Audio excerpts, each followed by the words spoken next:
A man who the FBI says may be among the most prolific serial killers in U.S. history could be responsible for even more murders in southeast Louisiana. Police say convicted killer Samuel Little confessed to 90 murders across the country, including 2 in Houma. Now investigators there re-examine their cold cases to see if there are any additional links to Little. Kimberly Kurth has the special report.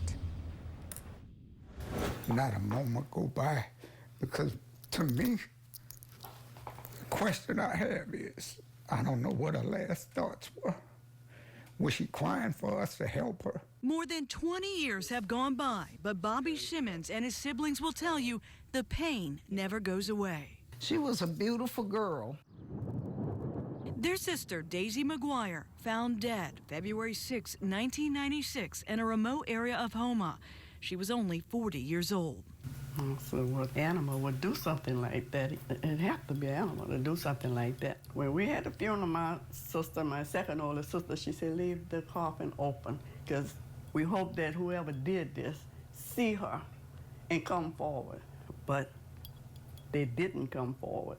They never stopped thinking about Daisy or what happened to her. All that time, my head was going in circles. I didn't know where to look or nothing, you know, so it was defenseless. Then last year, convicted serial killer Samuel Little confessed to Daisy's murder nearly 23 years later. Daisy McGuire, he developed a relationship with her.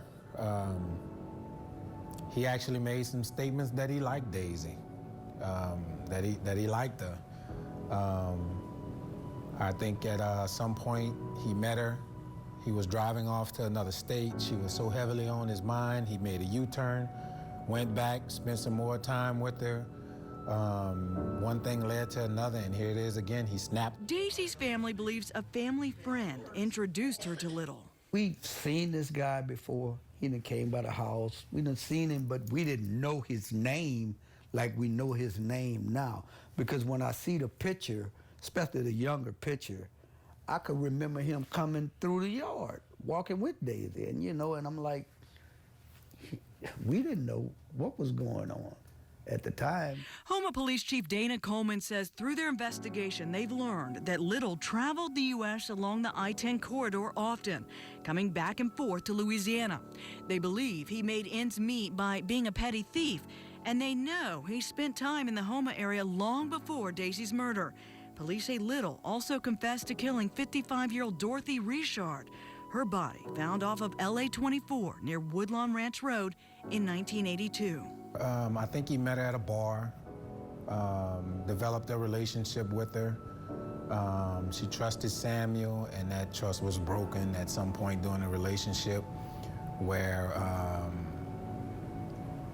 he got angry and it led to her demise. Houma police and state troopers traveled to Texas, where Little is now in jail, to interview him and learn chilling details about the 2 Terrebonne Parish murders. And the information that he was releasing was something that only the killer would know. The chief says his department started combing through old reports and discovered Samuel Little's name came up in 1996 during the investigation into Daisy's death. Once we started researching the reports, you know, reading the reports, here it is 20-something years later, then I'm like, my God, our detectives identified Samuel Little in the case, but it's like he just disappeared. Maybe a lot of these other women wouldn't have got killed if they would have found out in '96. Went on to kill an abundance of other victims. That is scary. We have looked into some other cases around that time in '96, also around the latter part of the '70s. There was another case that we brought when my detectives went to try to interview him in October. He didn't admit to it, but the similarities of the one in the late '70s as well as the one in the mid to late '90s were similar. He didn't admit to it, but he made a chilling statement.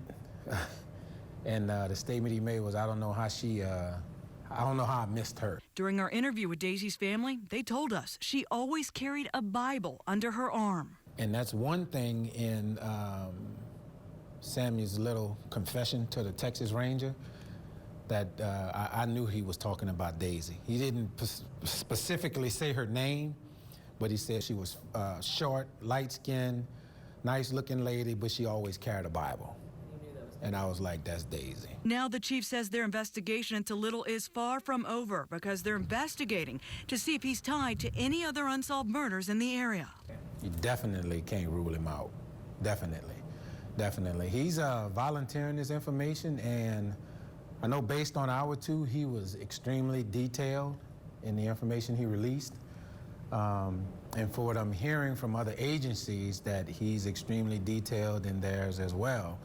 And these details that he's releasing is, like I said, stuff that only the killer would know. The FBI says 78-year-old Little is in poor health and will likely stay in a Texas prison until he dies. Texas Rangers say he confessed to 90 murders, and now investigators work with state and local agencies to match his confessions to evidence of women who turned up dead across the country from 1970 to 2005. Do you think we will ever know the extent of his crimes? Oh, that's hard. We may not ever know the extent. I know at some point I understood that it was 90-something victims. I believe it's more. Daisy's family says they've relied on their faith to get them through the last 2 decades, and they will always remember their sister as someone who lit up the room. As the person she was, sweet, gentle, Always beautiful. smiling. I want to remember her smile, her beautiful smile, and the way she would joke and make you laugh and everything. She would love.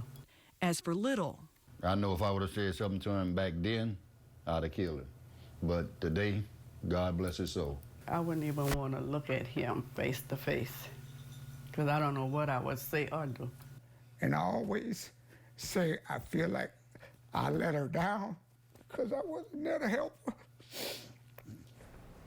Little was serving 3 consecutive life sentences in a California prison for the murders of 3 women in L.A., but the FBI says in the spring of 2018 he wanted to move prisons, and in exchange for that move, the convicted murderer agreed to talk about other cases.